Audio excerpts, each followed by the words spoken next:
खुशी इस बात की है कि बेटी ने एक बेटी का दर्द जाना, लेकिन बेटियां जहाँ जाती हैं वही आशियाना बना लेती हैं, ये भी सत्यता है। सम्मान आपके अंदर होना चाहिए। मरना अच्छा है और अपमान कराना बेहतर अच्छा घर रहो। क्यों नहीं बुलाया गया, क्या रीजन रहे, मैं तो नहीं जानती इस बारे में, लेकिन प्रधानमंत्री तक मेरी बात पहुंचे कि एक बेटी के घर के पास में आप बिल्कुल आए। पास में मैं ये कहूंगी कि वो दिख रहा है, बस यहाँ पे थी मेरे खुद की मेरी हमारे हस्बैंड वाइफ दोनों की जी। पूरा 6 से 7 दिन तक मैं रह के चुनाव प्रचार पूरा करती हूँ। मेरा पूरे लाइव वीडियो है, पूरी सब कुछ है। अब उसे मैं बनवास भी नहीं कह सकती, लेकिन हाँ, जिले स्तर पे क्या गतिविधियां हो रही हैं, किस तरीके की राजनीति हो रही है, उससे मैं थोड़ा असमंजस्य में खुद भी, मुझे नहीं आइडिया है कि ऐसा क्या है, तो इसे मैं बनवास तो उनके स्तर से नहीं कह सकती। बाकी परीक्षा तो माता सीता की सदियों से चली ही आ रही है। जी।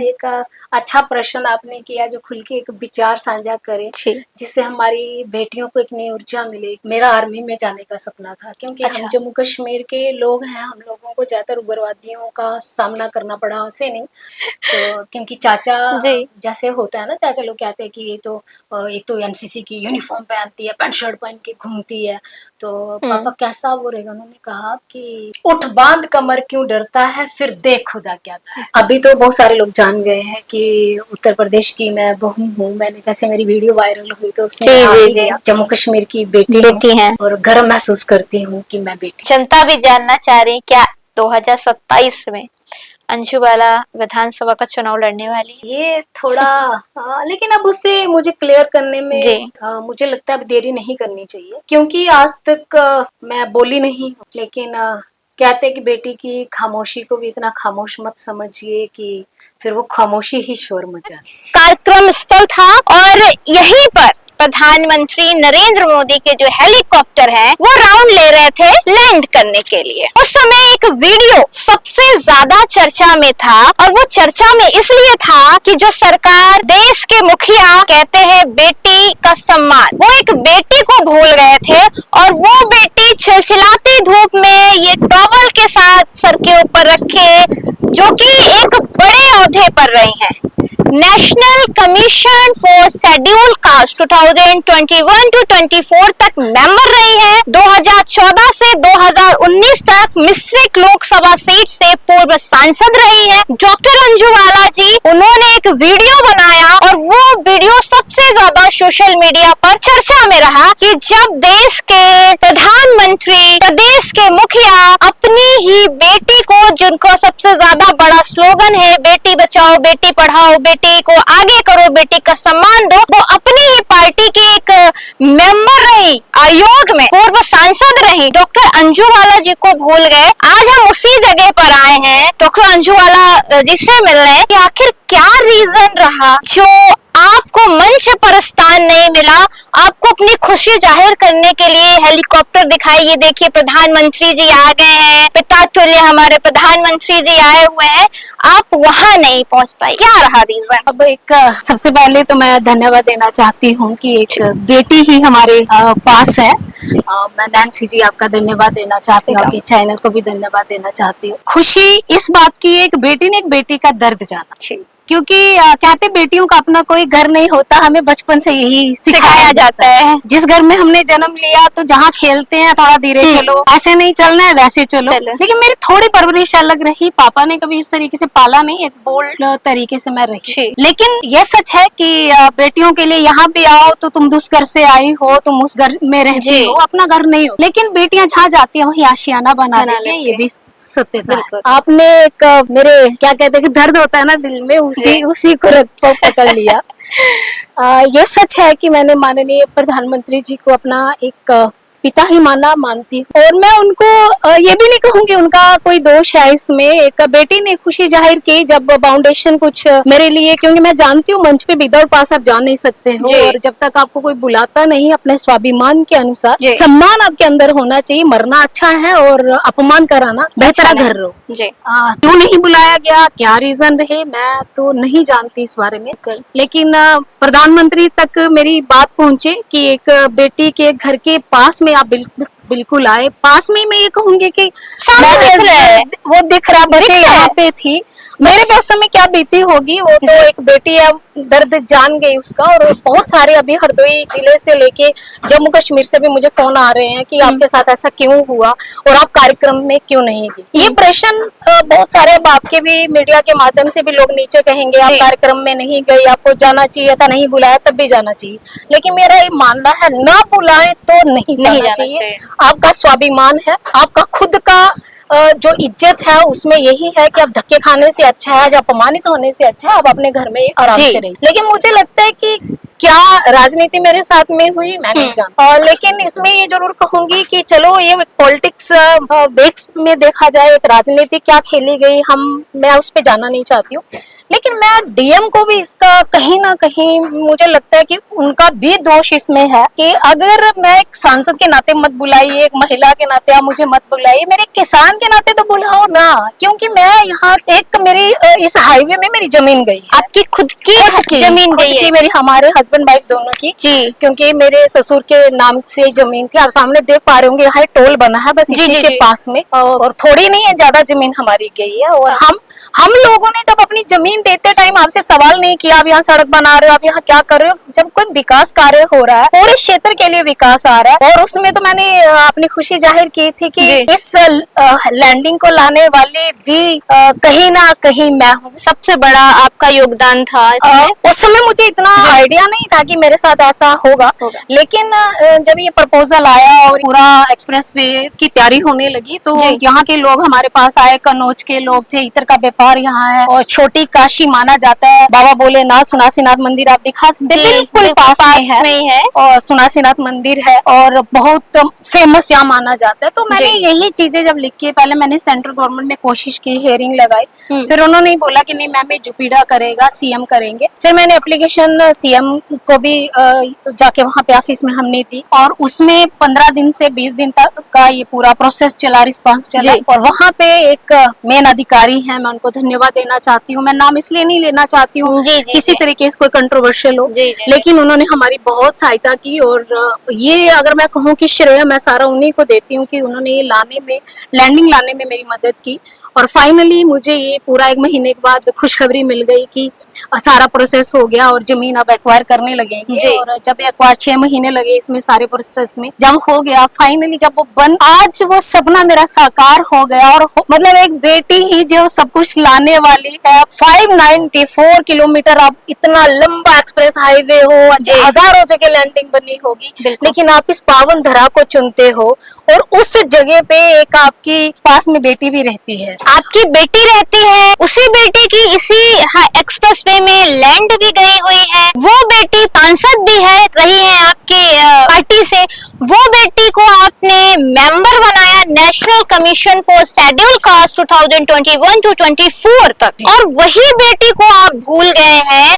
जबकि बेटियों का सम्मान सबसे आगे, तो सवाल ये बनता है कि जब आप अपनी ही नेता को, पार्टी की, उनको बड़ा सम्मान नहीं दे रहे, तो आम जनता की बेटियों के साथ कैसे सम्मान मिलता होगा। यहाँ पर प्रश्न चिन्ह बन जाता है कि जब आपकी बेटी आपके स्वागत के लिए, जो आपके हेलीकॉप्टर लैंड के लिए कोशिश कर रहे थे, उस वक्त मैडम वीडियो बनाकर अपनी खुशी जाहिर कर रही थी, और आप देखिए पंडाल बिल्कुल पास में। क्या लगता है क्या रीजन रहा होगा ये? उस समय तो मुझे नहीं आइडिया था कि ये इतना वायरल हो जाएगा, और सही में वो एक नेचुरल मेरा प्यार था। और वो जब मैंने उनका हेलीकॉप्टर, क्योंकि उससे पहले अभी जहाँ हमने फल लगाए हैं जम्मू कश्मीर के धरती पे ज्यादातर होते हैं, क्योंकि यहाँ वेदर थोड़ा गर्म होता है, तो वो 2 दिन पहले मैं वो फल तोड़ रही थी, तो मुझे ऐसा लगा जैसे अगर एक पिता बेटी के घर में आए तो एक सौगात देनी चाहिए। तो मेरी शुद्धता है, और उनको पीएम ने हमेशा उनका ड्रीम प्रोजेक्ट रहा है, सहजन के पेड़ होने चाहिए, मोरिंगा का परांठा खाइए, जहाँ अपने आप में तंदुरुस्त रहिए। तो मेरा यही था, मैंने एक बोला था उनको कि अगर जब आप राउंड लगाएंगे तो आप उसमें देखेंगे कि आपकी बेटी ने आपका ड्रीम प्रोजेक्ट भी लगाया हुआ है। मुझे आइडिया नहीं था, वो एक प्यार था। मैंने जब वो हेलीकॉप्टर उनके देखे ऐसा लगा, क्योंकि मैं पापा को खो चुकी हूँ जी। और एक पिता को खोने का दर्द क्या होता वो सिर्फ एक बेटी जानती है, जब उसका भाई भी नहीं होता। और हाँ। वो दर्द में जब कोई संभालता है तो वो समझता ही मेरा अपना है। उनको वो आते हुए खुशी ऐसे लगी जैसे वो मेरे घर पे ही आ रहे हैं। हाँ, ये कहीं ना कहीं प्रश्न अब मेरे मन में ही नहीं, हजारों लोग मुझे फोन कर करके पूछ रहे हैं कि आप एक बेटी थी, आपका एक सम्मान क्यों नहीं हुआ। मैं फिर ये कहूंगी कि माननीय प्रधानमंत्री जी को हजारों काम है, पूरा देश और विदेश वो देखते हैं।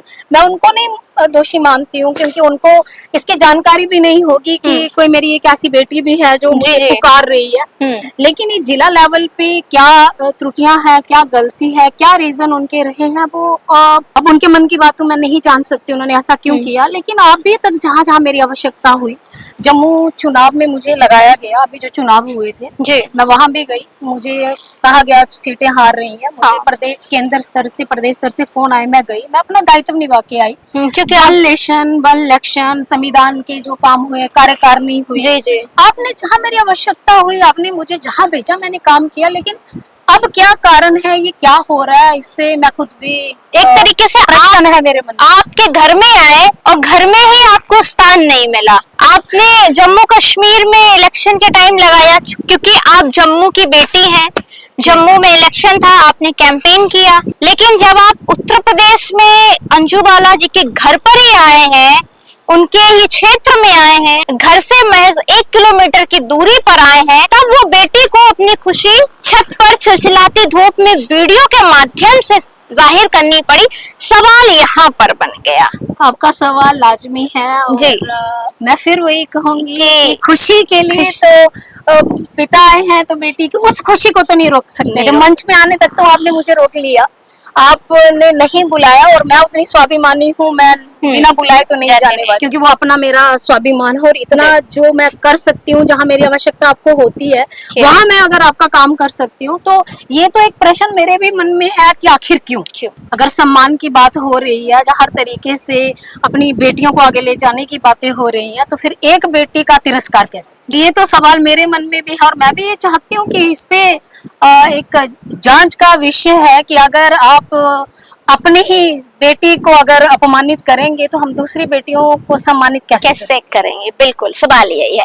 तो मैंने आपको गंगा एक्सप्रेस में दिखाया है कि कैसे अंजू बाला जी ने प्रधानमंत्री जी का स्वागत किया था। धूप बहुत थी, धूप में स्वागत हुआ, धूप में हम लोगों ने बात की, लेकिन बहुत ज्यादा धूप लग रही थी, इसलिए परेशानी होने लगी। सवाल हमारे जारी रहेंगे, लेकिन जगह थोड़ी बदल गई है। अगला सवाल है डॉक्टर अंजू बाला जी, क्या आपका अपनी ही पार्टी में बनवास चल रहा है, जिस वजह से आपको नहीं बुलाया गया पार्टी लेवल से? अब इसमें एक मेरा कहना बनवास चल रहा है, ये तो मैं इस शब्द को तो नहीं मानती जी। क्योंकि अगर ऐसा चल रहा होता तो मैं राष्ट्रीय कार्यकारिणी का हिस्सा नहीं बनती। बिल्कुल। और उसके बाद में जम्मू कश्मीर दौरे पे मुझे राष्ट्रीय स्तर से भेजा गया, प्रदेश संगठन मंत्री जी का भी मुझे फोन आया, और उसके बाद 9:30 बजे रात को उनका फोन आता है, 6:30 बजे मैं निकल जाती। पूरा 6 से 7 दिन तक मैं रह के चुनाव प्रचार पूरा करती हूँ, मेरा पूरे लाइव वीडियो है, पूरी सब कुछ है। उसके बाद में कार्यक्रम होते हैं, आप देखते हैं हमारी पार्टी में मैक्सिमम कार्यक्रम चलते रहते हैं। और उस समय वन नेशन वन इलेक्शन और संविधान दिवस को लेके बाबा साहब के कार्यक्रम हुए। मैं एज ए चीफ गेस्ट मुझे फारुखाबाद भेजा गया, बाराबंकी, मुजफ्फरनगर, बुलंदशहर, दूर से दूर, पास से पास, सब जगह मेरी जहाँ आवश्यकता पार्टी को लगी और लगती है तो मैं वैसा काम करती हूँ। अब उसे मैं बनवास भी नहीं कह सकती, लेकिन हाँ, जिले स्तर पे क्या गतिविधियां हो रही हैं, किस तरीके की राजनीति हो रही है, उससे मैं थोड़ा असमंजस्य में खुद भी, मुझे नहीं आइडिया है कि ऐसा क्या है, तो इसे मैं बनवास तो उनके स्तर से नहीं कह सकते। बाकी परीक्षा तो माता सीता की सदियों से चली ही आ रही है। जी, मतलब जो केंद्र सेंट्रल की तरफ से आपका पूरा सम्मान रहता है, लेकिन डिस्ट्रिक्ट लेवल पर ये सारा गुटबाजी भी इसको हम कह सकते हैं, गुटबाजी का असर दिखा आपको, जिस वजह से शायद आपको मंच पे स्थान न दिया गया हो, आपको इनविटेशन कार्ड न दिया गया है, तो गुटबाजी का भी एक असर कहीं ना कहीं दिख जाएगा। हालांकि मैंने कभी किसी के साथ भी बुरा व्यवहार नहीं किया, हर कार्यकर्ता को साथ लेके चलना, जहाँ मेरी जरूरत हुई वहां पे मुझे पहुंचना। हाँ, लेकिन लेकिन इस जिले लेवल पे मैं वही फिर कहूंगी, लेकिन इस कार्यक्रम में ना बुलाना जो मेन मुझे लग रहा है, अगर मैं सिर्फ पॉलिटिक्स को ही दोषी मानूं तो ठीक नहीं होगा, क्योंकि ये गवर्नमेंट का कार्यक्रम था। हाँ। और इसमें मुझे लगता है IAS IPS ये ब्यूरोक्रेट है, इनको तो ज्यादा जानकारी होनी चाहिए कि आप किस वर्ग को बुलाना चाहिए, किस वर्ग को नहीं बुलाना चाहिए। आप स्कूल वालों को कार्ड दे रहे हैं, आप यहाँ पे मैंने देखा है कि मैक्सिमम पार्टी से रिलेटेड है या नहीं है, क्योंकि ये कार्यक्रम जो है ये कार्यक्रम एक्सप्रेस वे का है, पॉलिटिशियन नहीं था। और आप अगर मुझे उस बेस पे भी नहीं बुलाते तो मैंने जैसे ऊपर ही बताया कि मेरी जमीन भी इस हाईवे में गई है, उस नाते से भी आप मुझे बुला सकते थे। मुझे लगता है मैं उनको दोषी देने से ज्यादा यहाँ DM पे सवाल होता है कि क्या आपको ये जानकारी में नहीं है कि इस जिले में कौन रहता है कौन नहीं रहता। आप 26 जनवरी 15 अगस्त में मुझे कार्ड भेजते हैं कि आप आइए, तिरंगा फहराना है और आप भी उपस्थिति दर्ज कराइए। तो आज ऐसे कौन से कारण रहे, आप कहाँ पे इतने अपने आप को असहाय महसूस कर रहे थे कि अंजुबाला के आने से कौन सा हंगामा हो जाता, अंजुबाला मंच पर कौन सी ऐसी बात हो जाती कि आपने मेरे ही घर पे मुझे परायापन। बिल्कुल, अपने ही घर में पराई हो गई हैं आप। ये मेरे लिए भी एक प्रश्न, हाँ, बड़ा प्रश्न चिन्ह बन गया है कि आप इतने मेंबर रही हैं, है ना। एक सांसद, पूर्व सांसद अलग चीज हो गई है पार्टी लेवल से, लेकिन आप एक आयोग की मेंबर रही हैं, तो ब्यूरोक्रेसी पर भी सवाल उठता है ना कि आप कैसे भूल गए, पार्टी भूल गई, आप भी भूल गए। खैर 2 दिन पहले ही ये कार्यक्रम हुआ था, लेकिन अगला सवाल थोड़ा सा अलग है। अब हम थोड़ा और भी जानेंगे कि चौकीदार अंजुबाला की राजनीति की प्रेरणा कहाँ से मिली। ये तो अब थोड़ा आप बताइए। ये तो आपने मतलब मेरे दिल को छूने वाला एक सवाल किया है, और मैं ये जरूर कहूंगी कि शायद आज जो दिल की बात मैं आपके साथ करने वाली हूँ, जहाँ एक अच्छा प्रश्न आपने किया, जो खुल के एक विचार साझा करे जिससे हमारी बेटियों को एक नई ऊर्जा मिले। और कल तक जो हम पे एक सवाल उठता था, क्या बेटी होने पे एक मातम मनाया जाता था, बेटी है तो ये कुछ भी नहीं कर सकती, हमें चूल्हे चौके तक सीमित रहना होता था। और कैसे आप एक बेटी को पंख खोलने की आजादी देते हैं तो वो पूरा आसमान नापना जानता, और अगर उससे अपमान भी कहीं महसूस होता है तो उसको भी सहन करके भी कैसे उजागर कर सकती है, वो उसकी भावना कैसे हो सकती है वो जान। मैं अभी तो बहुत सारे लोग जान गए हैं कि उत्तर प्रदेश की मैं बहू हूँ। मैंने जैसे मेरी वीडियो वायरल हुई तो उसमें जम्मू कश्मीर की बेटी है और गर्व महसूस करती हूँ कि मैं बेटी। बहुत सारे लोग कहते हैं मैं तो इस जन्म में हूँ, अगले जन्म बेटी नहीं होना चाहिए, बहुत हैरेसमेंट होता है, लेकिन हमें कभी डिप्रेशन में नहीं जाना चाहिए। उससे ऊपर उठ के आज जो क्वेश्चन आपने मेरे से पूछा, जो सवाल आपका था, प्रेरणा कहाँ से मिली और मैं इसमें कैसे, ये मैं कहूँ कि स्टूडेंट लाइफ से ही, जब मैं कॉलेज में पढ़ती थी, मैं NCC कैडेट भी रही। और मेरा आर्मी में जाने का सपना था, क्योंकि हम जम्मू कश्मीर के लोग हैं, हम लोगों को ज्यादातर उग्रवादियों का सामना करना पड़ा। ऐसे नहीं, मैं बच्ची ही थी, अमरनाथ यात्रा को लेके भी लड़ाई झगड़े हुए और हम लोग धरना प्रदर्शन में तब बैठते थे। और वही चीजों में हम, क्योंकि बॉर्डर का ही किनारा है मेरा, आपने कठुआ नाम सुना होगा, अभी आए धमाके होते रहे, सब कुछ होता रहा, तो उन चीजों से भी लगा कि अगर कुछ हम बन जाएंगे, मैं भी कुछ आर्मी में चली जाऊंगी, देश की सेवा करेंगे तो बलिदान भी हो जाएगा, तो बेटी का नाम रोशन हो जाएगा। तो जब ये सारी चीजें होती थी, कॉलेज में ही कार्यक्रम थे हम लोगों के चल रहे थे, तो कुछ धरना प्रदर्शन था अपनी बेटियों को लेके। तो मैं घर पे आई, पापा से बोला कि पापा सारे लोग धरना दे रहे हैं वहां पे, और वो शायद कुछ घटनाक्रम हो गया था, अगर मैं भी वहां अगर करूं, या मुझे अगर जेल वेल हुई तो वो बचाएंगे। तो क्योंकि चाचा जैसे होता है ना, चाचा लोग कहते हैं कि ये तो एक तो NCC की यूनिफॉर्म पहनती है, पैंट शर्ट पहन के घूमती है, तो पापा कैसा वो रहेगा। उन्होंने कहा कि मैंने कभी तुमको बेटा बेटी पैंट शर्ट मना किया? मैंने कहा नहीं। तुमको क्या अच्छा लगता है? तुम्हें किसी को भला करना अच्छा लगता है? तुम्हें आवाज बुलंद करना अच्छा लगता है? मैंने कहा मुझे आवाज बुलंद करना अच्छा लगता है। कहा जाइए, तुम्हारे पापा तुम्हारे साथ हैं, तुम्हें कोई भी कहीं भी होगी मैं लेके आऊंगा वापस, जेल में भी जाना होगा तो तुम्हारे पापा है, वो तुम्हें बचा के लेके आए। वो एक वहीं से स्टूडेंट लाइफ से ही कि अगर कहीं लाठीचार्ज होता है, कि अगर मार भी खानी पड़ती है अपने लोगों के लिए, अगर स्टूडेंट की भलाई के लिए भी कुछ हम लड़ रहे हैं तो कोई है। उसके बाद में मैं कॉलेज जब मेरा कंप्लीट ग्रेजुएशन कंप्लीट हो गया तो मैं संस्कृत में मैंने सब्जेक्ट संस्कृत चुना जी। और उसमें मैंने एमए। अच्छा। मेरा उस समय फर्स्ट सेमेस्टर चल रहा था। RS 294 एक एक्ट था जो उस समय आरक्षण की बात, SC और OBC और सभी के आरक्षण अच्छा। की बात करता था। उसमें कुछ संशोधन था। हम्म। तो उस समय स्टूडेंट हम लोगों को सभी को बुलाया गया था और भी थे लोग। असेंबली का घेराव था जम्मू का। उसी में मेन मेरी जर्नी मतलब पॉलिटिक्स की शुरू हुई। पॉलिटिक्स क्या, उसको छात्र एक लाइफ है, वो स्टूडेंट लाइफ है, तो उसमें ये तो नहीं पता था कभी मैं MP बनूंगी, ये तो मैं नहीं जानती। जी जी जी। लेकिन वो एक मेरा वो शुरू हुआ कि अगर आप संघर्ष करके अपने हक को पा सकते हो तो संघर्ष करके आगे बढ़ना चाहिए। बेटा हो या बेटी हो, उसमें फिर कोई भी फर्क नहीं। तो एक वहां से एक शुरुआत हुई। बाकी तो उड़ने के लिए पंख पिता ने ही दे दिए और फिर पति का भी साथ पूरा मिल गया, तो सांसद भी बन गई, नेशनल कमीशन की मेंबर भी बन गई। हाँ, इसमें ये जरूर कहना चाहूंगी कि असली तो स्टार्टिंग पापा ने, वो कहते हैं ना, एक उस बच्चे को तैयार किया, उस बच्चे में वो ऊर्जा भरी। और अगर असली उड़ान भरने का अगर ये कहें तो एक मेरे पति ने ही मुझे मौका दिया। क्योंकि जब वहां से मैं आ गई, मेरा ये उस समय पहली बार MLA थे, इन्होंने मुझे वहीं देखा था असेंबली में जब मैं गाड़ी पे चढ़ के भाषण दे रही थी। तो तब कहाँ पता था कि एक जम्मू कश्मीर की बेटी उत्तर प्रदेश में आएगी। तो कहते हैं कि हर कामयाब शख्स के पीछे एक महिला का हाथ होता है, लेकिन एक कामयाब महिला के पीछे भी उसके पति का हाथ होता है, तब वो महिला आसमान की बुलंदियां छू जाती है। तो जम्मू कश्मीर की बेटी थी, उत्तर प्रदेश की बहू कैसे बन गई, ये हर कोई जानना चाहेगा कि कैसे आप एक बॉर्डर छोड़ करके उत्तर प्रदेश की बहू कैसे बन गई। ये थोड़ा सा पीछे चल के आप बताइए। सबसे इम्पोर्टेंट ये, आज तक इसको मतलब बोलते हैं ना, वो कंट्रोवर्शियल भी बना हुआ है। मैंने उसके लिए बहुत एलिगेशन पे लगे, मैंने बहुत सारी बातें भी सुनी, मैं डिप्रेशन में भी कई बार मुझे लगा मैं चली जाऊंगी। ये आज आपने बहुत एक अच्छा आपके मीडिया के माध्यम से बताने के लिए, हजारों लोग इसमें मुझे बीच में घसीटने की कोशिश की और बहुत मैं परेशान भी बीच में रही। लेकिन आज आपका फर्स्ट टाइम शायद मैं आज आपके मीडिया के माध्यम से एक बेटी के साथ साझा कर रही हूँ, जिससे मुझे लगता है कि बहुत सारे लोग इसमें जान भी जाएं, देख भी लें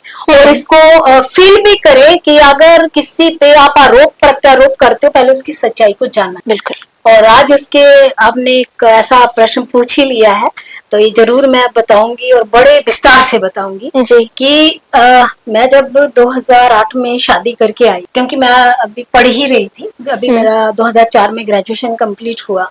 ग्रेजुएशन कंप्लीट होते ही मैं जैसे MA में एडमिशन लिया, फर्स्ट सेमेस्टर था, तो असेंबली का घेराव हो गया और उसमें कहाँ से MLA आए हैं, कहाँ से अधिकारी आए हैं, मुझे नहीं पता था कौन कौन वहां पे घेराव करने आया। तो मैं गाड़ी पे चढ़कर, मुझे आज भी याद है, मैं फोटो आपको दिखाऊंगी, वो स्काई ब्लू कलर की पैंट पहनी है, उसमें एक फूल का निशान था और स्काई ब्लू कलर की ही शर्ट पहनी है। मैं गाड़ी में चढ़ के बोल रही थी उस समय कि उठ बांध कमर क्यों डरता है, फिर देख खुदा क्या था। ये मैं वहां पे मतलब मुझे आज भी याद है।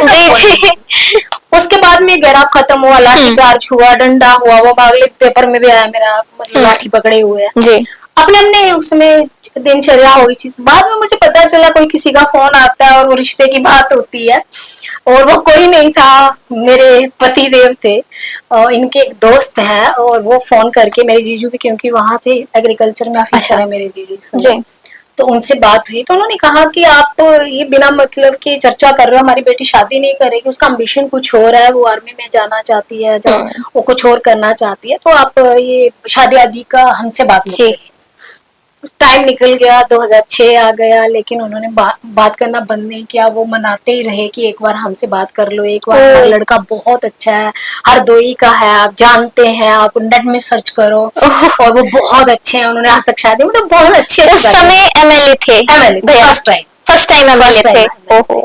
फिर फाइनली 2006 में 29 सितंबर 2006 में हमारी रिंग सेरेमनी हुई।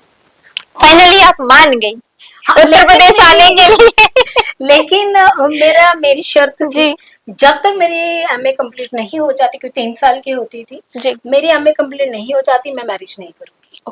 तो उनको ये अच्छा लगा कि कोई बेटी पढ़ने के लिए शादी नहीं कर रही है, तो इन्होंने कहा कि मुझे कोई ऑब्जेक्शन नहीं है, तब तक मेरा भी चुनाव है 2007 में, तो मेरी भी परीक्षा की घड़ी है, तुम्हारी भी परीक्षा की घड़ी है, तो आप भी अपना काम करो, मैं भी कर रहा हूँ। फिर 2007 में फिर से चुनाव जीत गए, ओहो सेकंड टाइम एमएलए हो गए, जी और मेरी भी एमए कंप्लीट कंप्लीट हो हो गई गया था। लास्ट उसमें 2007 में। फिर 26 जनवरी 2008 में मैं फाइनली आ गई उत्तर उत्तर प्रदेश में, प्रदेश। और वहीं से एक नया अध्याय शुरू हुआ। पहले जब मैं नई नई आई तो आज जहाँ पे हम लोग बैठे हुए हैं बहुत आके लगता था एक जंगल है, जी आज तो जी बहुत जी वो लगता है।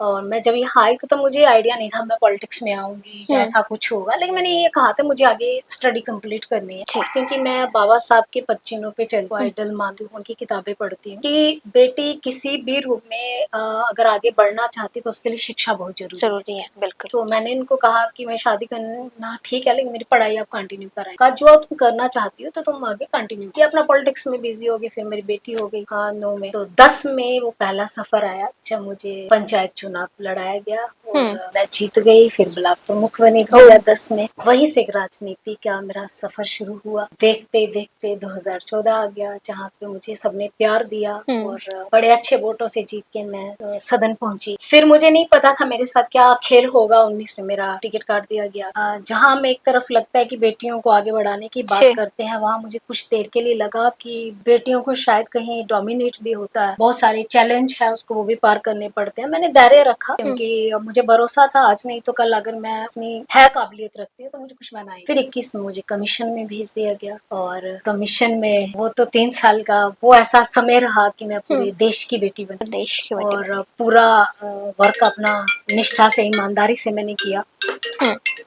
लेकिन ये श्रेय अगर मैं मानूंगी कि जैसे आपको पहले ही कहा कि अगर एक पत्नी होती है अपने पति को आगे बढ़ाती है, और बहुत कम होते हैं जो पति अपनी पत्नी को आगे बढ़ाते हैं, लेकिन शायद ये मेरे पति मुझे आगे नहीं बढ़ाते। मैं अपने मनोबल से आगे नहीं पहुंच सकती थी, नहीं बढ़ सकती थी, और पंख खोलने की असली आजादी तो मेरे पति ने ही दी। पिता ने पंख दिए, पति ने उड़ान दी। हाँ, ये आपका बिल्कुल परफेक्ट वो है जी। क्योंकि अगर शायद वो मेरा साथ नहीं देते तो नहीं हो पाता जी। अगर अच्छा पति हो तो वो आपको किसी भी सफर में आप आगे बढ़ना चाहते हैं तो आप बढ़ सकते हैं। लेकिन खुशी इस बात की है कि जहाँ तक कल बेटियों को सिर्फ खाना बनाने तक सीमित रखा जाता था, अगर हमें कलम की ताकत हमारे हाथ में है तो हम कोई भी आयाम है वो छू सकते। आज जम्मू कश्मीर की पावन धरा से निकलकर उत्तर प्रदेश के लिए कार्य करने का मौका जो मुझे मिल रहा है, कोशिश है कि ये सफर जारी रहेगा।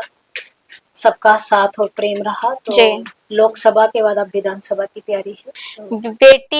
बेटी गोल रोटी बना भी लेती है और गोल रोटी कैसे कमाई जाए वो भी कर लेती है। बेटियों पीछे नहीं है ना। तो अगला मिशन आपने जाना हर किसी के मन में था, क्योंकि आप हमेशा कई सारे आपके वीडियोस में रहता है कि जम्मू कश्मीर की बेटी, उत्तर प्रदेश की बहू, तो लोगों में जानने की इच्छा ज्यादा रही कि जम्मू कश्मीर बॉर्डर से आप उत्तर प्रदेश कैसे पहुंच गई। ये आज हमने आपको एक बताया है हाँ कि कैसे उत्तर प्रदेश आई हुई है।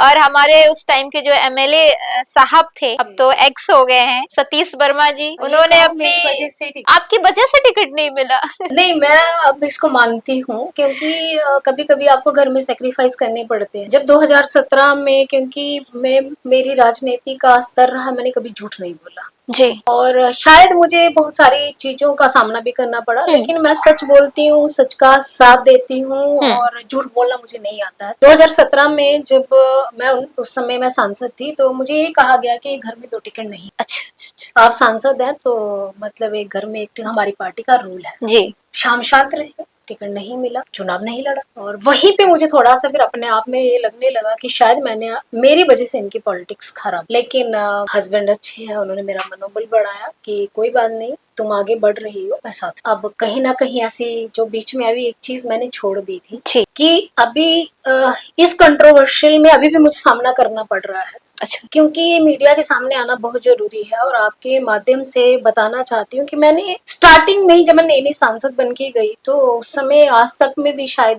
न्यूज चलने को थी और फिर उसके बाद में ही चलाई गई। मेरे पे बहुत सारे एलिगेशन लगाए गए, ये तो मतलब ये जम्मू से नहीं है, मेरे पीछे बैग बेचे भी गए, मेरा नामांकन रद्द कराने की साजिशें भी हुई, 15-15 दिन लोग जम्मू कश्मीर में पड़े भी रहे। खैर वो तो विपक्ष का उस समय काम होता है करना, लेकिन एक लिमिट होती है आप किसी के चरित्र पे बात करना, आप किसी की भावनाओं को ठेस पहुंचाना। मुझे भी नहीं उन शब्दों का पता जो शब्द मेरे लिए इस्तेमाल हुए, और आज शायद मैं वो अपनी जो लाइफ के बारे में, मैं बचपन से लेके अपनी स्टूडेंट लाइफ के बारे में जो मैंने पूरा एक वीडियो बना के डाला था, वो तो मुझे आइडिया नहीं था, मैंने ऐसे डाला था, मुझे अच्छा लगा। लेकिन वो जब मुझे कमेंट आने लगे, अरे वाकई में ये तो लड़की बड़ी तेज है और इसने तो सही में तो एनसीसी में भी रही है, तो फिर आप कैसे बोल सकते हो। इन्होंने क्योंकि अगर उनको कहने में शर्म नहीं है तो मुझे आपको बताने में शर्म नहीं आनी चाहिए। इन लोगों ने मुझे जो शब्दों से बुलाया कि वो तो नाचने वाली है, वो तो डांस करती है। अभी मेरे रील वायरल हुए होंगे, मैंने हाईवे पे जब मैं कमीशन में थी तो मेरे रील वायरल हुए कि वो तो डांस करती है। एक छोटी सी एक्टिंग कर लेना। एक तरफ आप कहते हो बेटियों को जीने की राह देते हैं, बेटियों को आगे बढ़ाते हैं, जब लड़का लड़की में अंतर नहीं है तो क्या अंजू वाला अपनी जिंदगी नहीं जी सकती? बिल्कुल, बाबा साहब ने हमें राइट्स दिए हैं पेंट कोट पहनने के, क्या मैं वो पेंट कोट नहीं पहन सकती? लेकिन आपने जो मेरे पे, जो मैं 2014 में जब मैंने चुनाव जीता उस दिन से मैं सहन करती आ रही हूँ इन शब्दों से, कि आपने ये जो शब्द निकाला है, शब्द का तो मुझे भी नहीं पता। रही बात कोई नाचने वाला होगा, जो नाचने वाली बैकग्राउंड होगी, मुझे तो ये तो नहीं आइडिया, हमारे जम्मू कश्मीर में लोग होते भी नहीं है, लेकिन अगर ऐसे लोग होते भी होंगे तो वो अपनी लाइफ स्टाइल होगा, जब पैसे कमाने के लिए करते होंगे, आप ही लोग तो उनको अपने स्टेज पे बुलाते हो। बिल्कुल बिल्कुल बिल्कुल राइट। आज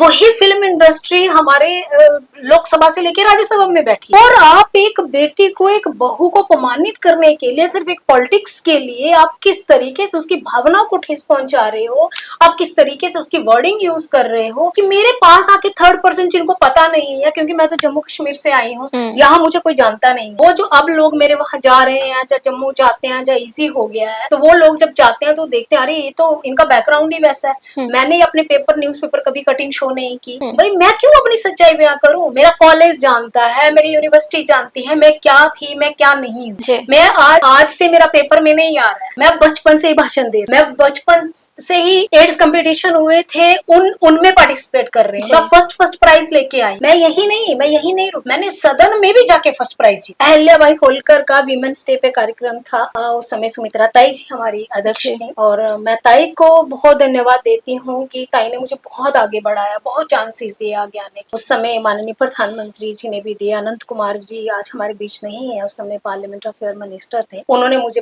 विदेश में 3 बार जाने का मौका दिया, मुझे 8 कमेटियों का मुझे फर्स्ट टाइमर एमपी को मेंबर बनाया था, मेरी काबिलियत देख के। अम्बेडकर यूनिवर्सिटी का मैं मेंबर रही 3 साल तक। अगर एक पढ़ा लिखा कोई है, मैं आज ट्रिपल MA कर चुकी हूँ एजुकेशन में, संस्कृत में, हिंदी में, और अभी मैंने एजुकेशन में PhD कंप्लीट किया है। मतलब अगर आपके अंदर योग्यता है तो आपको आगे बढ़ाया जाता है, लेकिन डोमिनेट करने के लिए आप कोई भी शब्द यूज कर दोगे, आप किसी को भी किसी भी भावना में, एक बार इंसान सुनता है, 2 बार सुनता है, फिर दिमाग में उसके आता है ये क्या शब्द मेरे लिए इस्तेमाल कर। लेकिन ये तो मैं अपने हस्बैंड को ये कहूंगी कि एक अच्छा पति होना बहुत जरूरी है, कि उन्होंने एक जो पिता का रूप होता है ना, एक अच्छे पति में वो उन्होंने एक अच्छे पिता का रूप भी मुझे दिखाया। मैं बड़ी इमोशनल हुई तो एक भाई बन के भी मेरे सामने आए, और माँ बन के भी मुझे प्यार दिया। मैं क्योंकि बीच में बहुत अभी कुछ समय से जैसे बातें चल रही थी तो मैं थोड़ा डिप्रेशन में लग रहा था, मैं चली जाऊंगी कि ये डांस करती है, ये है, मतलब बहुत इतने एलिगेशन की कभी कभी मन उदास हुआ। लेकिन फिर मन में मनोबल मैंने बढ़ाया कि ये मेरे कष्ट में मेरा कष्ट बांटने नहीं, मुझे जो भी करना है मुझे खुद उसको करना है, और मेरी सच्चाई जो भी होगी, मेरा जो भी सच होगा वो सामने आएगा। आज जब वो वीडियो मेरी पढ़ने लगी, आज वो वीडियो सामने आने लगी, मेरी सच की सारी वो दिखने लगी, तो लोगों को समझ आने। लेकिन मेरा एक ही है आपके चैनल के माध्यम से कि आप किसी पे भी, ये बेटियां कोमल होती ही हैं, लेकिन इतनी भी नादान नहीं होती हैं कि वो उसको समझ नहीं होती। आप किसी भी चीज का एलिगेशन लगाने से पहले उससे 100 बार सोचें, किसी की भावनाएं होती हैं उसको ठेस पहुंचती है। हर बार एक सीता को ही परीक्षा क्यों देनी, ये मेरे मन में बहुत सारे उस समय सवाल उठे। लेकिन फिर मैंने अपने आप का मनोबल बढ़ाया कि हम ही वैसे तो झांसी की रानी, तो लोग बोलते हैं, हमें उसी को फूल समझ के पत्थर को भी फूल समझ के आगे बढ़ते चले चलो और एक नई राह में एक नया काम हासिल करो। कोशिश की आज ये एक अपनी दिल की बात पहली बार नैन्सी के साथ। जी, आपके ऊपर आरोप भी बहुत लगे कि आपने कमीशन में रह के SC/ST एक्ट बहुत लगवाए हैं, लोगों का समर्थन किया। ये लगातार आपके ऊपर कई सारे आरोप लगे हैं। जब ये कहाँ तक, क्योंकि इस पर भी बहुत कंट्रोवर्सी हुई है। हाँ, बहुत ज्यादा कंट्रोवर्सी रही है। ये ज्यादातर मैं ये कहूँ कि बाकी पूरे देश में कहीं भी एलिगेशन नहीं। मैं कर्नाटक, बिहार, बॉम्बे, आंध्रा, मतलब ऑलमोस्ट देहरादून, उत्तराखंड से लेके पूरा यूपी, जम्मू कश्मीर, मैंने कमीशन में रह के मैं चैलेंज कर, अगर उत्तर प्रदेश में PGI से लेके मेडिकल कॉलेज तक रोस्टर मेंटेन अगर मेरे अलावा किसी ने कराए थे वो लेके आ जाए। पहली बार अंजू बाला ने रोस्टर मेंटेन करवाया। SC OBC का उनका अधिकार दिलाया। जर्नल का जितना बनता होगा उनको भी मिलना चाहिए। हम किसी का अधिकार नहीं छीन रहे। कमीशन में बैठ के आपको ज्ञान भी होना चाहिए, आप सिर्फ उस कुर्सी के लिए नहीं बैठे। शायद अंजू बाला का गुनाह रहा कि मैंने कोशिश की इंसाफ देने। अब वो कैसे मंदबुद्धि लोग हैं मुझे ये समझ नहीं आते। एलिगेशन लगाने से पहले या वो कमेंट लिखने से पहले या मेरे लिए लेटर लिख के ऑफिस देने, पार्टी ऑफिस भेजने से पहले सिर्फ ये और कहीं नहीं हुआ। कंट्रोवर्सी मल्लावा सिर्फ मल्लावा बहुत ज्यादा, बाकी कहीं से मुझे नहीं लगता ऐसा कोई लेटर आया होगा। और उनको जो ये लेटर देते हैं जो ये पार्टी की तरफ पहुंचाते हैं, मैं पार्टी को खुद बोलती हूँ कि आप ये बताइए SC/ST एक्ट क्या मेरे कहने से लग जाएगा? हम कमीशन में बैठे हैं, एक नोटिस जाती है, प्रोसेस होता है, बिना प्रोसीजर के कुछ भी नहीं। वो गवर्नमेंट का पेपर है। जब हमारे पास कोई एप्लीकेशन आएगी हम उसमें साइन करते हैं, उसमें लिख देते हैं कि नोटिस जारी कर दो और ये भेज दो। इसमें 5-7 दिन या 5 दिन का टाइम दिया जाता है कि आप SPDM को भेज दीजिए और SPDM से जानकारी लीजिए कि क्या सही में घटना स्थल हुआ, तो जाके कोई ऐसा घटनाक्रम हुआ, कोई मारपीट हुई, कोई रेप की घटना हुई, कोई मर्डर हुआ, किस बे पे SC/ST एक्ट लग सकता है, क्या रीजन है, ये जानकारी हमें 7 दिन में प्रोवाइड कराई जाए। और अगर मर्डर का केस है तो 3 दिन का टाइम दिया जाता है कि SPDM इसको जाके जांच करे, क्योंकि CO इसका विवेचक होता है। मेन तो CO जांच करेगा, CO ही एक्ट लगाएगा, अंजू बाला एक्ट नहीं लगाएगी। और मुझे ये नहीं समझ आती कि आप आधी अधूरी जानकारी 4 किताबें पढ़ लो। मैं तो ये खुद पॉलिटिशियन होते हुए मैं कहती हूँ हर चीज का टेस्ट होता है। पॉलिटिक्स में आने के लिए भी टेस्ट होना चाहिए। आज IAS IPS बनने के लिए पेपर पास करने पड़ते, तो क्यों नहीं लोगों को भी 4 शब्द पढ़ाए जाए जिनको ये इतना कॉमन सेंस ही नहीं है। जो आर्टिकल 338 पढ़ रहा है, वो जो कुर्सी पे बैठा है, वो ऐसे SC/ST एक्ट नहीं लग जाते हैं। आपकी फोन करने से नहीं हो जाता भैया आप लगा दो इस पे SC/ST एक्ट। अंजू बाला और सतीश वर्मा ने आज तक कोई ऐसा गलत, अंजू बाला ने अधिकारियों को प्रेशराइज किया है। अच्छा, प्रेशर में आकर अधिकारियों ने SC/ST एक्ट लगाए। मतलब अगर इसमें मुझे ये थोड़ा ये रूमर्स रहे हैं। अच्छा, ये मुझे अधिकारियों का नाम बता दे कि कौन सा अधिकारी ऐसा प्रेशराइज हो सकता है कि मैडम हमने आपको ये मैंने फोन करके बोल दिया SC/ST एक्ट लगना ही चाहिए, पर कैसे लगा देंगे? अब नैन्सी आप बात कर रही है मेरे साथ, हम बात कर रहे हैं और मैं फोन करके कर दूं कि नैन्सी ने मेरे साथ अभद्रता की, SC/ST एक्ट लगा दीजिए। 4 लोग हमारे साथ और भी तो होंगे, उसके लिए भी हमें प्रूफ चाहिए।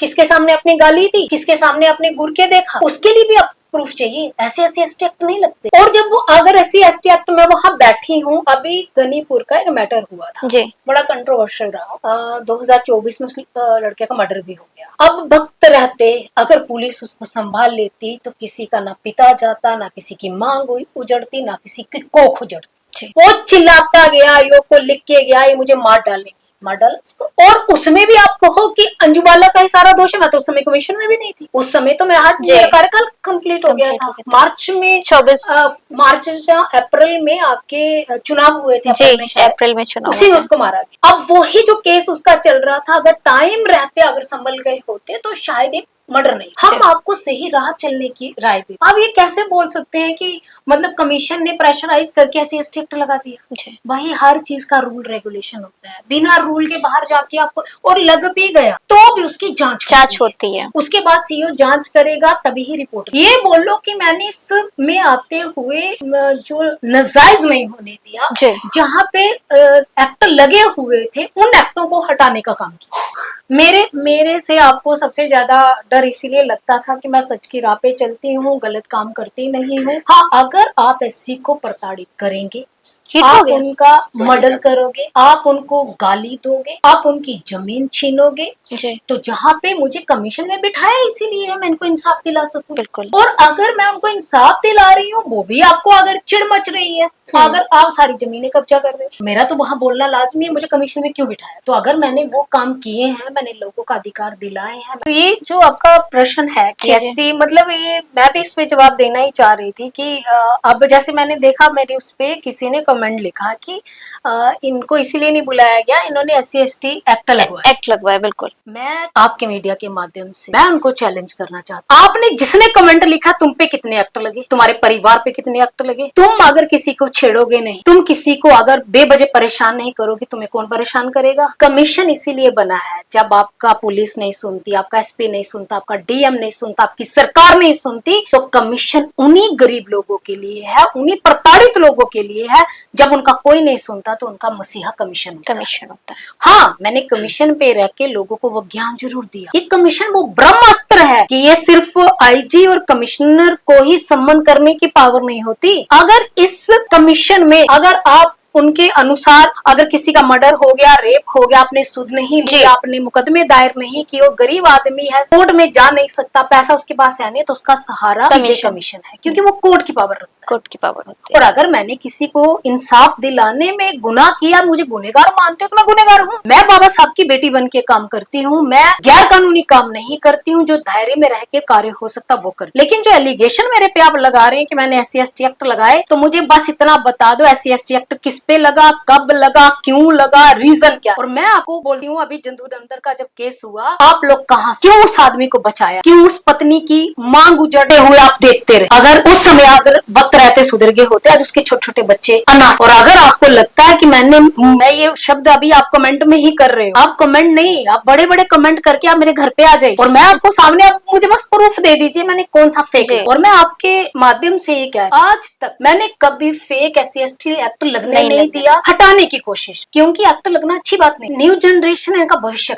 खराब होता है। मैंने लोगों को वहां भी समझाने की कोशिश की, जमीन के मैटर में वो लोग आए कि मैडम इसमें SC/ST एक्ट लगना चाहिए। हमने उनको यही समझाया, भैया जमीन है, आपस में बैठ के बात हो जाएगी, मैं SP DM को बुला लूं, लेकिन एक्ट मत। अगर जमीन ऐसे मिल जाती है, तुम्हारी जमीन पे अगर कब्जा हुआ है, कब्जा तुम्हें दिलवा देते, लेकिन एक्ट मत, किसी पे FIR या किसी पे भविष्य खराब मत। मैंने कोशिश की कमीशन को एक नया रूप, लेकिन एक पॉलिटिक्स के लिए आप उसको हथियार बना लो। तो भाई आपने मुझे कमीशन भेजा था, मेरा काम है लोगों की मदद करना। जब कोई नहीं सुनेगा कमीशन सुनेगा। और मैंने कोशिश की, जहाँ पे कोई नहीं सुन रहा था उनके इंसाफ दिलाने। बाकी आप मेरे पे एलिगेशन लगाइए, आप मुझे कुछ भी कहिए, मुझे उससे फर्क नहीं पड़ता है। मैं जानती हूँ, ऊपर वाला जानता है, जब बाबा साहब ने जो मुझे कलम दी है उसकी ताकत जानती है, मैंने उसका उपयोग किया, मैंने उसका दुरुपयोग किया। अब हर कोई जानना चाह रहा है अगला स्टेप अंजुबाला का क्या है विधानसभा चुनाव के लिए, क्योंकि जनता भी जानना चाह रही है क्या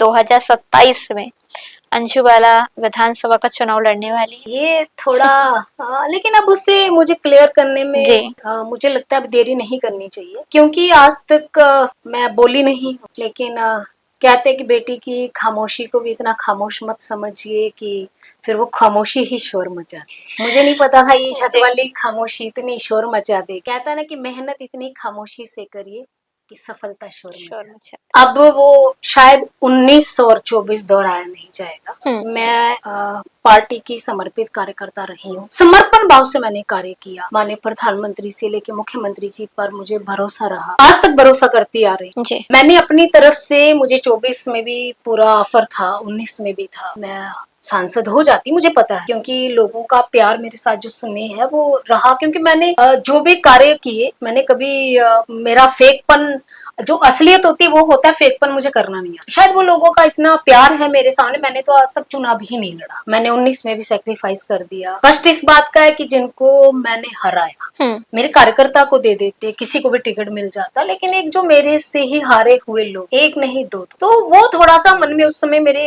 बहुत परेशानी का सबब था कि आखिर कौन सी ऐसी कमी रह गई कि जो मेरे से हारे हुए लोग वो ज्यादा अच्छे हैं, ऐसा कैसे। लेकिन फिर भी पार्टी का निर्णय है, मैंने साथ दिया और पूरे तन मन धन से मैं लगी रही। जाफर भी थे, आप दूसरी पार्टी से लड़ी, मैंने अपना पार्टी का दामन नहीं छोड़ा। 24 में भी मेरे साथ वही चीज दोहराई गई, लेकिन फिर भी मैंने पार्टी का ही दामन रखा। मैंने कहा नहीं, मैं धोखेबाज नहीं, मेरे साथ धोखा हुआ होगा लेकिन मैं धोखेबाज नहीं। और मैं समर्पण भाव से आज भी कार्य कर रही हूँ। लेकिन आज ये जरूर कहना चाहती हूँ कि अभी तक शांत हूँ, लेकिन अगर अब भी बेटी को इग्नोर करते रहे तो शांत नहीं रहेगी। अब बेटी का एक वैष्णो देवी वाला बोलते हैं ना, माँ शेरा वाली का रूप देखा तो फिर विकराल रूप भी। मतलब 27 के चुनाव भी मैदान में अंशु बाला जी आ रही हैं। हाँ, पार्टी से 100% कह सकते हैं।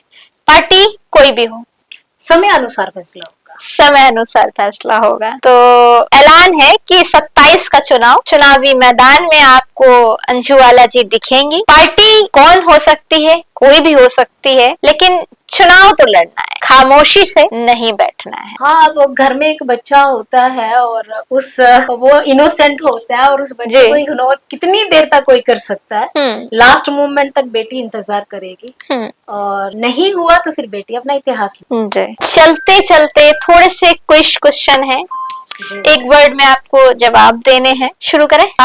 हम शुरू करेंगे। राहुल गांधी आपको कैसे नेता लगते हैं? हर पार्टी का जो नेता होता है वो अपने अपने स्तर से अपनी पार्टी को जिस स्टैंड से लेके चलता है, हम किसी नेता को खराब नहीं बोल सकते। हाँ, हालांकि हम लोग पार्लियामेंट में मैं 5 साल रही हूँ उनके साथ में, इनोसेंट है और अपने स्तर से अच्छा काम कर रहे हैं और अब अच्छा मैच्योर भी होते। अखिलेश यादव, मैं फिर ये कह रही हूँ कि मैं किसी को भी बुरा नहीं कह सकती और अखिलेश यादव जी तो वैसे भी ठीक है, क्योंकि नेताजी से मैं पार्लियामेंट में आशीर्वाद लेती रहती थी, क्योंकि नेताजी ने कभी पक्ष और विपक्ष नहीं माना।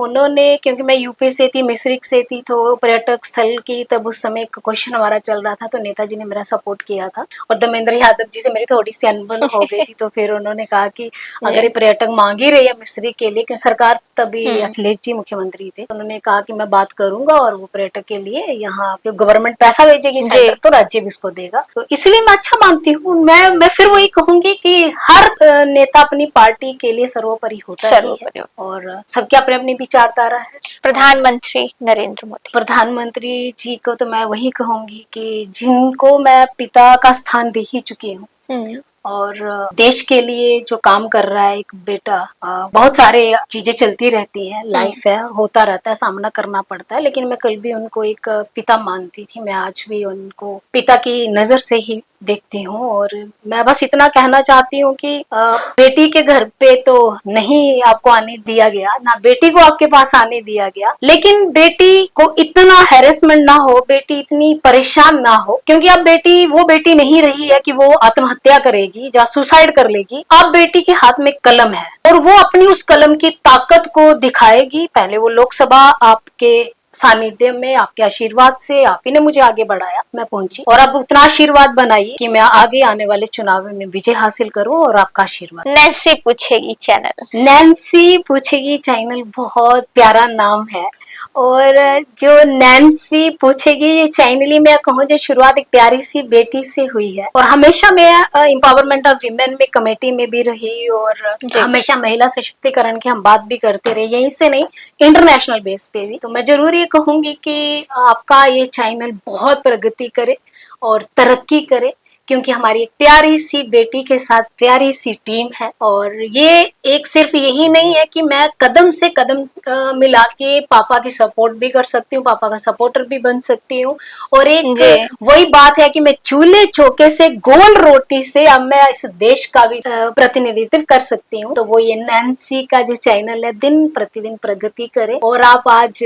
हमसे इंटरव्यू ले रहे हैं, कल को एक बड़ी अच्छी पोस्ट पे पहुंच के भी मैं ऐसे ही आपसे बात करूं और आप मुख्यमंत्री से, माननीय प्रधानमंत्री जी से भी आप इंटरव्यू ले और एक बेटी को मौका मिले और आगे बढ़ने का। और आपकी मैंने वो बुलंद आवाज अभी हाल ही में देखी है पुलिस से भिड़ते हुए, तो बस ये दम होना चाहिए कि हम किसी भी क्षेत्र में हैं और मीडिया के क्षेत्र में बेटियों को तो बहुत संघर्ष है, बहुत ज्यादा संघर्ष है, लेकिन आप उसमें भी बढ़ चढ़ कर हिस्सा ले रहे हैं और आपको मैं शुभकामनाएं देती हूँ कि आप खूब आगे बढ़े, तरक्की करें और बेटी होने पे गर्व महसूस करें।